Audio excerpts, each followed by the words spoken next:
Ini ketika Nabi Ibrahim itu dibakar, burung pipit sedih.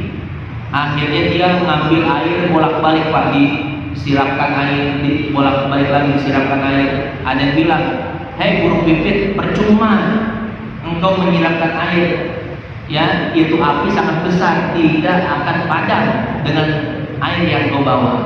Apa kata burung pipit? Wahai binatang, setidaknya perbuatanku ini menjadi bukti di hadapan Allah bahwasanya Allah tahu di pihak siapa aku berada, ya. Aku ini berada di pihak Nabi Ibrahim. Walaupun usahaku ini tidak menghasilkan, tapi paling tidak Allah tahu aku ini berada di pihak siapa, di pihak Ibrahim apa di pihak Namrud. Jadi seperti itu pula, Pak, di zaman kita sekarang.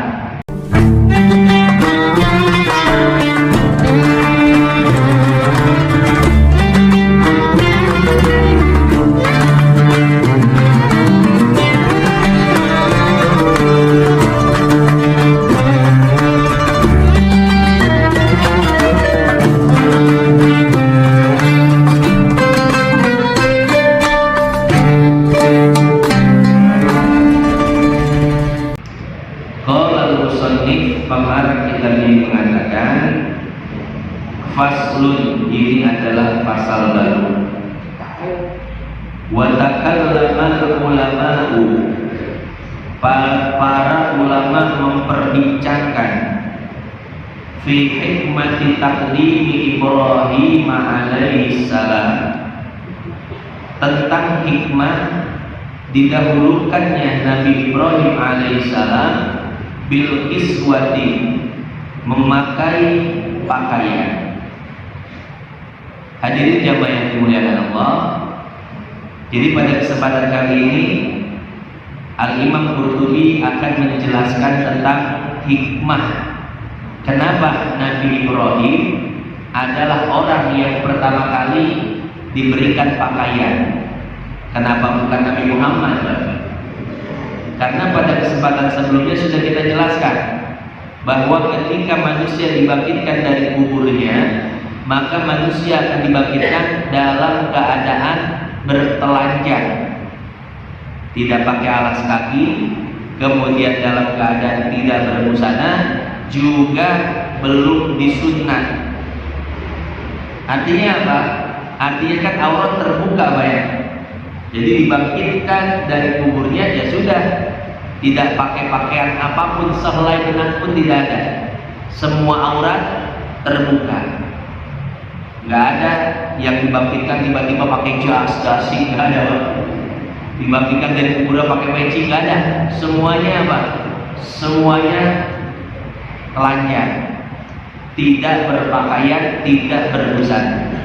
Nah, tapi ada beberapa golongan yang Allah berikan keistimewaan, yaitu dengan diberikan baju untuk menutup aurat.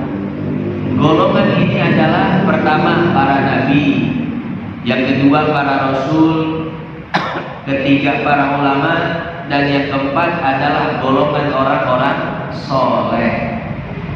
Nah, golongan-golongan ini saat orang lain terbuka auratnya, maka mereka ditutupi auratnya, diberikan baju oleh Allah Subhanahu wa Ta'ala. Nah, dari beberapa golongan ini, maka golongan pertama yang dipakaikan baju atau yang diberikan baju itu adalah golongan para nabi dan rasul. Di antara sekian banyaknya nabi dan rasul, maka yang pertama kali dipakaikan, diberikan baju itu adalah Nabi Ibrahim alaihi salam. Kan jadi pertanyaan juga, Pak, kenapa bukan Nabi Muhammad ya? Kenapa malah Nabi Ibrahim? Nah, di sini Imam Al-Qurtubi akan menjelaskan hikmahnya. Oleh karenanya beliau mengatakan wa takallamal ulama. Ini jadi perbincangan para ulama fi hikmati taqdimi Ibrahim alaihissalam, yaitu apa hikmah dibalik Nabi Ibrahim didahulukan atas Nabi Muhammad dan nabi-nabi yang lainnya dipakaikan baju, dalam hal dipakaikan pakaian. Faruya annahu lam yakun fil awwalina wal akhirina lillahi azza wa jalla abdun akhwafu min Ibrahim alaihi salam. Ada sebuah riwayat yang mengatakan bahwasanya dari sekian banyaknya hamba Allah dari zaman Nabi Adam sampai zaman Nabi Muhammad sampai hari kiamat, tidak ada seorang hamba yang kadar takutnya itu melebihi kadar ketakutan Nabi Ibrahim alaihissalam kepada Allah Subhanahu wa taala. Jadi semua hamba Allah kalau dikumpulkan, Pak, seluruh manusia kalau dikumpulkan, maka dari sekian banyak itu orang yang paling takut kepada Allah, yang kadar takutnya itu sangat tinggi, itu adalah Nabi Ibrahim alaihi salam. Ini dibuktikan ketika beliau akan dibakar oleh Namrud. Jibril datang dan menawarkan pertolongan. Wahai Nabi Allah Ibrahim alaihissalam, alaka hajatun, apakah engkau butuh pertolongan dariku?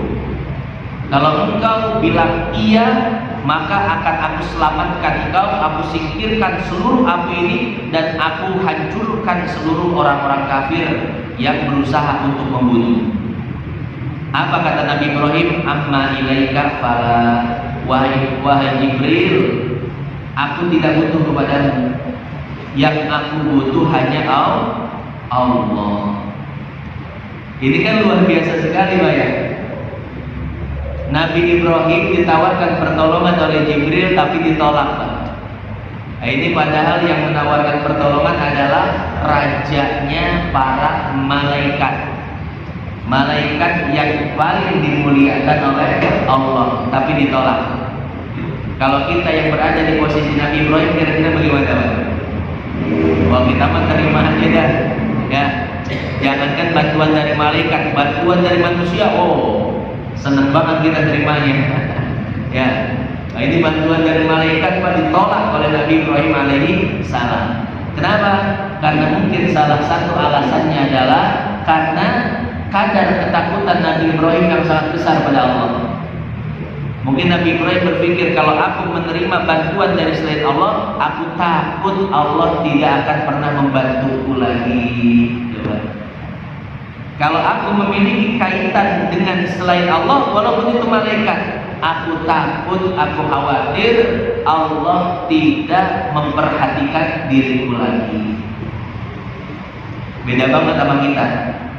Kalau kita kan selalu mencari perhatian orang, Bang, betul nggak? Apalagi seorang tokoh, kita ini selalu cari perhatian karena ingin mendapatkan sesuatu, mungkin karena ingin mendapatkan bantuan, mungkin, dan lain sebagainya. Nabi Ibrahim, Pak, kebalik. Nabi Ibrahim itu berusaha memutuskan hubungan, ikatan hatinya kepada selain Allah. Jadi benar-benar yang ada di dalam hatinya itu ya hanya Allah, gak ada kaitan sama yang lainnya, Pak. Jangankan sama manusia, Jibril aja ditolak, Pak, bantuannya. Masya Allah. Ya. Nah itulah. Jadi kadar takutnya Nabi Ibrahim pada Allah itu sangat tinggi, Pak. Oleh karenanya beliau itu mendapatkan keistimewaan. Di akhirat adalah orang yang pertama kali diberikan pakaian dan ditutup auratnya oleh Allah Subhanahu wa ta'ala. Fatuj'alu lahu kiswatuhu amanan lahu liyatma'inna qalbuhu.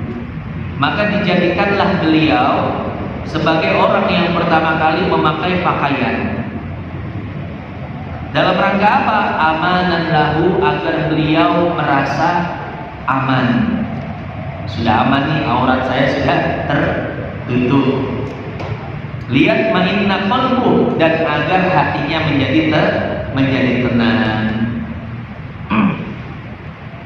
Sebetulnya, Pak, walaupun tidak ditutup aurat ya, maka tidak akan ada manusia yang saling memperhatikan. Karena kata Nabi, wahai Aisyah, perkara akhirat tidak demikian. Semua orang akan sibuk memikirkan dirinya sendiri sehingga tidak ada sedikit pun pikiran untuk melihat aurat orang lain. Padahal tanpa ditutup aurat pun orang tidak akan pernah saling memperhatikan aurat orang lain. Tapi sebagai bentuk kemuliaan, ada beberapa orang yang Allah tutup auratnya. Jadi mudah-mudahan kita termasuk daripada orang-orang tersebut, Pak. Amin ya rabbal alamin. Nah, nanti disebutkan nih Pak, ada rahasianya ya, agar kita tergolong orang-orang yang ditutup auratnya oleh Allah Subhanahu wa taala. Nanti ada rahasianya, ada amalannya. Itu kemungkinan yang pertama. Kemungkinan yang kedua, wa yuhtamalu, dan dimungkinkan an yakuna dzalika lima jaa fil hadis min annahu awwalu man umira bi lubsis sarawil idza shalla mubalaghatan fit tasattur. Jadi kemungkinan yang kedua, sebab Nabi Ibrahim menjadi orang yang pertama kali ditutup auratnya adalah karena beliau itu orang yang pertama kali diperintahkan untuk memakai celana saat sholat. Jadi kan yang namanya orang sana Pak, orang Arab di sana lah. Nabi Ibrahim orang Arab kan? Bukan Pak, bukan orang Arab beliau. Orang Arab itu anaknya Nabi Ismail. Itu pun karena nikah dengan seorang wanita dari Bani Jurhum. Maka anaknya itu jadi ya nanti keturunan Arab. Nabi Ibrahim itu orang Persia kalau tidak salah. Persia itu bangsa-bangsa Iran ya. Nah orang sana kan pakaiannya seperti misalkan gamis, sarung dan lain sebagainya. Nah Nabi Ibrahim ini adalah orang yang pertama kali memakai celana ketika sholat. Jadi bukan celana aja ya, tapi misalkan kalau bahasa kita ada sarungnya, pakai gamisnya, bukan celana aja. Agar apa? Agar mubalaghatan fit tasattur, agar lebih bisa menutup aurat. Wa hifdzan li farjihi, dan menjaga kemaluannya, min an yumasa musallahu, agar kemaluannya ini tidak menyentuh tempat sholat. Ya. Ini lebih aman mana Pak? Pakai sarung doang, dalamnya kosong, atau pakai daleman juga? Ya bahasa kitanya apa? Di daleman segitiga atau pakai celana? Kan lebih aman double Pak ya? Double itu lebih aman. Ya. Apalagi sholat di atas tuh. Sholat di atas di pinggir apa ini namanya? Ya di sebelah sini ya, pinggir-pinggir. Itu Pak kalau sholat nggak pakai celana kami daleman, ini yang bawah ya, naon ya kan nggak murahin gitu. Ya, nah itu Pak kalau sholat pakai sarung saja, gamis saja, nggak pakai daleman, banyak kemungkinan itu. Ya, banyak sekali kemungkinan.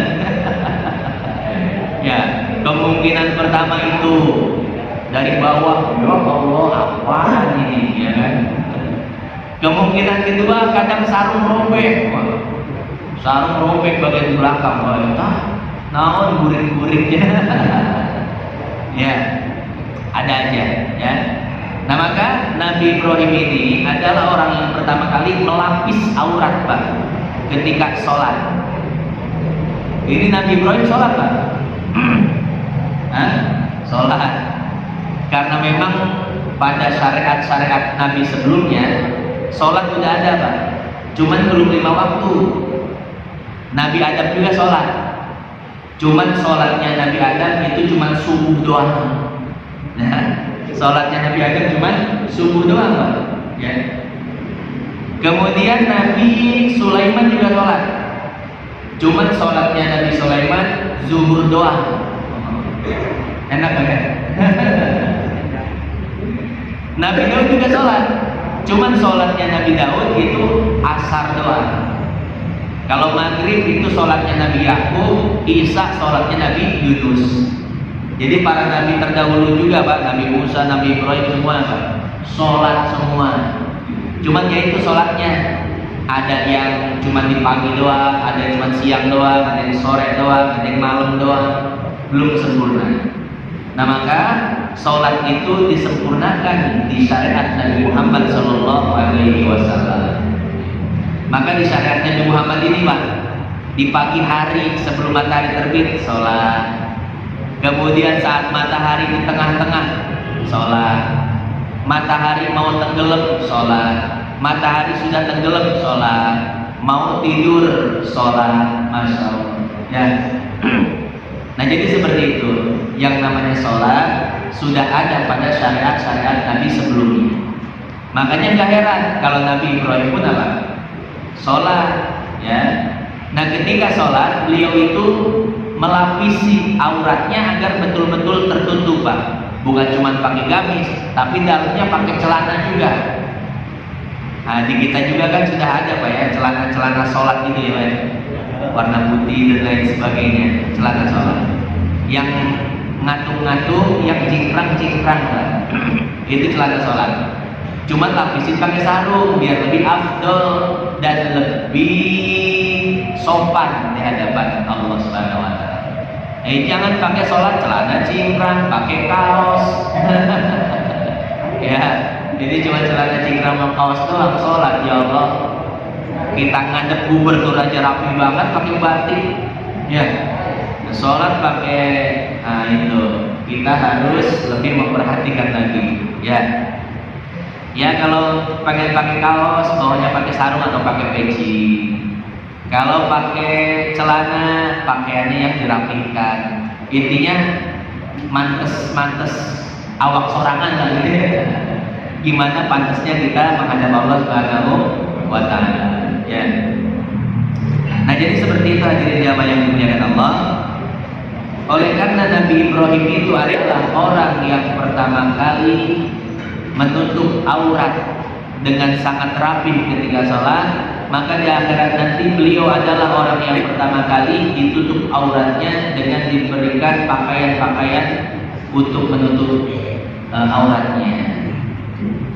Tapi pertanyaannya Pak, ini pertanyaan fikih ya. Kalau ada orang sholat di atas nggak pakai apa-apa Pak, pakai sarung doang. Kita melihat di bawah, ya Allah, apa ini ya? Nah, kira-kira itu orang sholatnya batal nggak Pak karena kelihatan auratnya? Tidak batal. Tidak batal Pak ya. Jadi kalau aurat terlihat dari arah bawah itu tidak batal. Ya. Aurat, saya ulangi lagi. Kalau aurat terlihat dari arah bawah itu tidak membatalkan sholat. Ya. Lalu yang membatalkan sholat kan apa? Yang membatalkan sholat adalah ketika aurat terlihat dari atas atau dari samping. Ketika aurat terlihat dari atas atau dari samping. Misalkan orang sholat pakai gamis doang, dalamnya kosong, nggak pakai apa-apa, gamis doang, ya. Akhirnya apa? Ketika ruku, ini namanya apa? Kerah. Kan kerahnya itu luas, besar. Ketika ruku, wah dari depan tuh kan, ya, itu kelihatan tuh, wah itu aurat sampai tembus ke bawah-bawah kelihatan. Nah, dalam keadaan seperti itu batal sholatnya. Karena aurat terlihat dari arah atas. Atau misalkan apa? Misalkan orang lagi sholatnya itu cuma pakai celana sama baju kaos. Baju kaosnya itu pendek sekali Pak, pas-pasan dengan pinggang. Ketika ruku atau sujud, wah itu ada belahan elot yang kelihatan. Ya enggak, banyak Pak yang seperti itu ya. Ini mohon maaf nih, ini belahan pantatnya kelihatan Pak, lagi ruku lagi sujud. Atau paling tidak sidinya yang kelihatan. Namun lagi sholat. Nah ini batal sholatnya, ya. Batal sholatnya.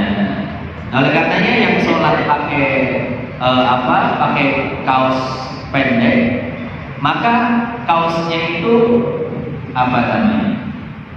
Ya dimasukin ke dalam celana aja, biar agak kuat, biar ketika ruku sujud itu tidak keluar, tidak kelihatan auratnya.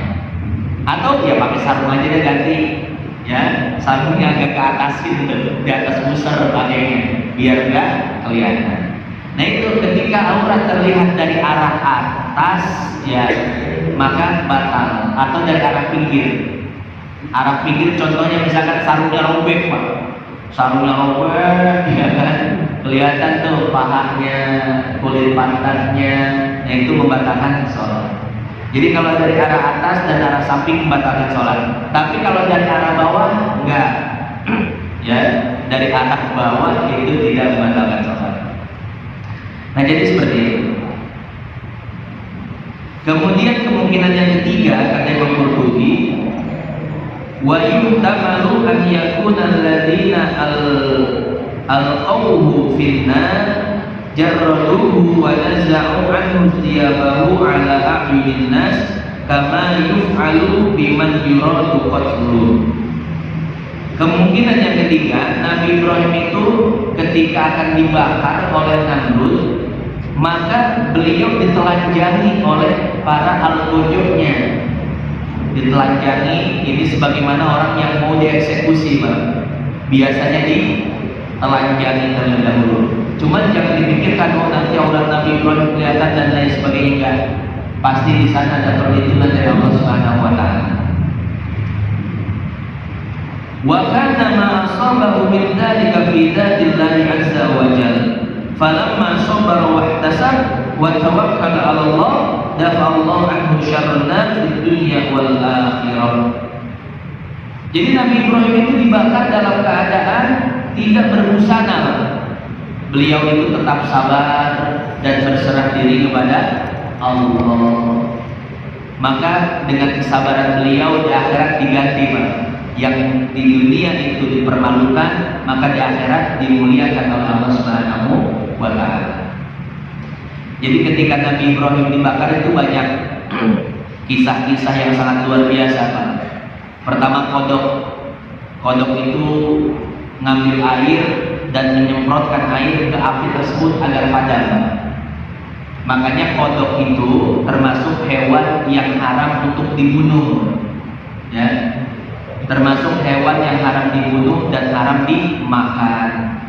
Kenapa para ulama mengkategorikan kodok sebagai hewan yang haram dimakan? Alasannya, salah satu alasannya karena kodok itu haram untuk dibunuh. Kenapa kodok itu haram dibunuh? Karena ketika Nabi Ibrahim dibakar, kodok itu berusaha untuk memadamkan apinya. Diambil air, disemprotkan, diambil air, disemprotkan, walaupun apinya tidak kunjung padam, ya. Tapi setidaknya karena perbuatan si kodok yang mulia itu, maka Allah memuliakan dia dan keturunannya. Nggak boleh membunuh kodok, hukumnya haram, masya Allah. Beda dengan cicak, Pak. Si cicak ini kan berusaha untuk membesarkan apinya. Jadi apinya itu ditiup-tiup sama si cicak, ya. Agar apa? Agar apinya besar dan mencelakakan Nabi Ibrahim alaihissalam. Nah, oleh karenanya, karena perbuatan si cicak tersebut, maka Rasulullah SAW menganjurkan seseorang membunuh cicak. Ya, ini disebutkan dalam Sahih Bukhari. Jadi kalau ada cicak, bunuh aja, Pak. Kenapa? Karena dia berusaha untuk membunuh Nabi Ibrahim alaihissalam. Walaupun sebetulnya gak efek sekali tiupan cicak ini ya, tapi paling tidak dia ada niat, ada sedikit andil untuk mencelakakan Nabi Ibrahim alaihissalam. Makanya dalam Sahih Bukhari sunnah untuk membunuh cicak. Ya. Bahkan dalam Sahih Muslim, man qatala wazagon, siapa orang yang membunuh cicak bidorbatin, dengan sekali pukul, kutibat lahu mi'atu hasanah, maka dia akan mendapatkan 100 pahala kebaikan. Maka kalau ada cicak ya bunuh, Pak. Ya, tapi dengan sekali pukulan. Bagaimana sekali pukulan gak mati, Pak Ustaz? Boleh gak 2 kali pukulan? Boleh. Tapi 2 kali pukulan itu mengurangi pahala, ya. Yang tadinya pahala 100 mungkin di 80. Kalau 2 kali pukulan tidak mati, ya 3 kali pukulan, tapi pahalanya kurang lagi. Ya, nah jadi seperti itu. Cicak sunnah untuk dibunuh karena tadi, ya, berusaha untuk mencelakakan Nabi Ibrahim, dan yang kedua karena memang binatang yang termasuk al-fawasik, binatang jahat itu. Dia bawa racun, Pak. Makanya kalau makanan kita ngegolek di lantai kemudian dimakanin cicak, buang aja dah. Ya. Kan kadang kita seperti itu, di rumah kita banyak cicak-cicak yang bersembunyi di kolong kulkas, di kolong lemari. Begitu makanan ada di dalam rumah, kita pergi buat dia makan dulu makanan itu. Ya. Makanan yang sudah dimakan oleh cicak buang karena banyak bakterinya. Ya. Bagaimana dengan tokek, Ustaz? Sama, tokek juga seperti itu, sunnah untuk dibunuh. Ya. Nah, jadi jamaah yang dimuliakan Allah, ada satu kisah lagi burung pipit, Pak. Ini ketika Nabi Ibrahim itu dibakar, burung pipit sedih. Akhirnya dia mengambil air bolak-balik, Pak, disiramkan air, bolak-balik lagi disiramkan air. Ada yang bilang, "Hei burung pipit, percuma engkau menyiramkan air, ya, itu api sangat besar, tidak akan padam dengan air yang kau bawa." Apa kata burung pipit? "Wahai," ini nggak tahu ngomongnya sama siapa ya burung pipitnya, mungkin tahu binatang lain. "Wahai binatang, setidaknya perbuatanku ini menjadi bukti di hadapan Allah bahwasanya Allah tahu di pihak siapa aku berada. Ya, aku ini berada di pihak Nabi Ibrahim. Walaupun usahaku ini tidak menghasilkan, tapi paling tidak Allah tahu aku ini berada di pihak siapa, di pihak Ibrahim apa di pihak Namrud."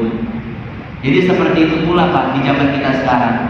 Ya, kalau ada ulama yang sedang berjuang melawan kezaliman, walaupun kita tidak bisa merubah kezaliman, paling tidak identitas kita jelas.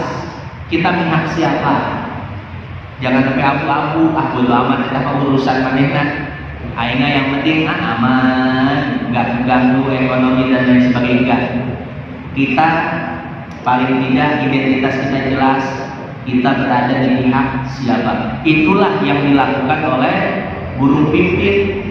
Ya, kata burung pipit, paling tidak Allah itu tahu aku berada di pihak siapa. Aku berada di pihak Nabi Ibrahim alaihissalam, walaupun aku tidak punya andil apa-apa untuk memperjuangkan agama ini. Masya Allah. Ya. Hadir jamaah yang dimuliakan Allah.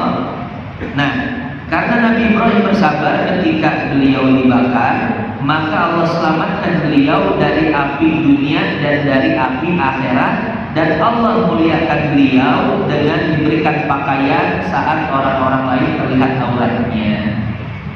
Wa jazaa'u bidzalika al-ghurra an ja'alahu awwala man yudfa anhu al-ghurra yawmal qiyamah 'ala ru'usil ashhad wa hadza ahsanuha. Dari 3 kemungkinan itu, kata Imam Qurtubi, yang paling tepat itu adalah kemungkinan yang ketiga.